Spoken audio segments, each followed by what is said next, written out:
Hey everybody, it's Mr. Hasquin, and I'm back with some more things you should know by being alive. I want to talk today about the Starved Rock Massacre of 1769, and the genesis of this comes from my Cahokia Mounds video I made, and a commenter, Gary, left a comment about how the Ottawa Chief Pontiac was killed in Cahokia in 1769, and so, inspiration there, and I thank Gary for bringing this up. And I want to talk to you about the Starved Rock Massacre of 1769, its context, the legend behind it, and what likely happened, and then why it still matters to us. And so, let's talk about a few of the details first. Like, where is Starved Rock?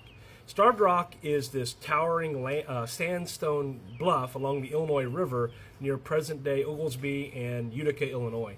And it rises about 125 feet above the river. Today, it's a popular state park, especially for hiking and for history buffs as well.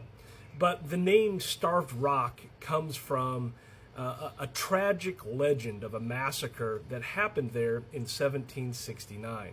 So, who was involved? The story involves the Illinois, or the Illinois Confederation, which was a group of tribes in the Illinois region, and also the Ottawa and the Potawatomi tribes. And at the time, the Illinois were declining in power due to wars, European diseases, and also pressure coming in from outside tribes. The Ottawa and the Potawatomi were allied with the French, and they were quite powerful in the Great Lakes region. And so, according to legend, in 1769, a group of Illinois, including the Peoria Band, fled to Starved Rock to escape a vengeful attack by the Ottawa and the Potawatomi. And the attack was supposedly in revenge for the killing of the Ottawa Chief Pontiac by a Peoria warrior near Cahokia, which is in south central Illinois today, kind of in the St. Louis metro east. It's not the Cahokia Mounds culture. It was a French settlement in that area. The Ottawa and the Potawatomi will pursue the Illinois to the Starved Rock outcropping. They surround the bluff. They trap the Illinois at the top. And unable to escape and cut off from food and water, the Illinois slowly starve to death, leading to the site's name, Starved Rock. So we kind of have to look at separating the legend from the history here, and historians will debate, there is no contemporary written record of the siege or the massacre occurring, precisely as it was described. But we also know that Native American groups weren't necessarily prone to providing written records of their history, basically. Oral traditions prevailed. Oral traditions did pass down among the tribes the story, and then early settlers began telling the story, which continues to grow over time. However, we do know a few things, like tensions between the Illinois and other tribes was real.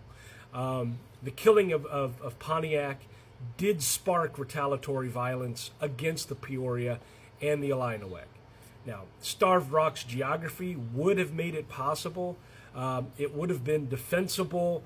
It would have been an isolating refuge and making the story plausible here, even if the details, are added on to add some color to the story later.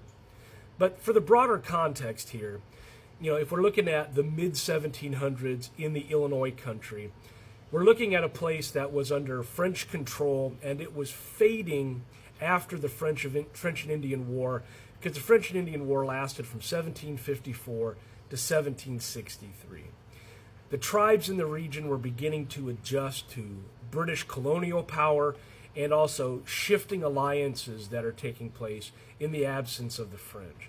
You also have intertribal conflict that's taking place over, trade and territory, and then also how European alliances, primarily with the British, are being manifested, or alliances with the French are starting to fade or fail.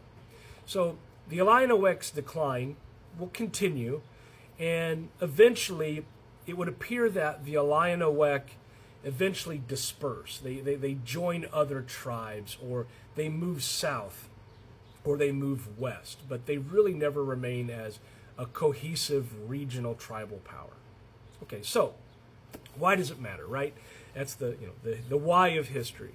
So the Starved Rock Massacre, the legend highlights indigenous history, and it's often overlooked in Illinois. Even Illinois, is based off of an indigenous and French name, but it also reminds us that Illinois' landscapes hold stories of conflict and survival and cultural change, and it's part of the narrative of Native American displacement as well. This is before American settlement even begins in earnest. I mean, this was considered, the western regions at the time.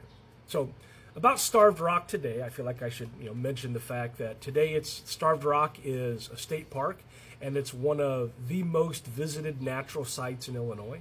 Visitors enjoy hiking the trails, seeing the bluff, the many waterfalls, and the beautiful river views over the Illinois.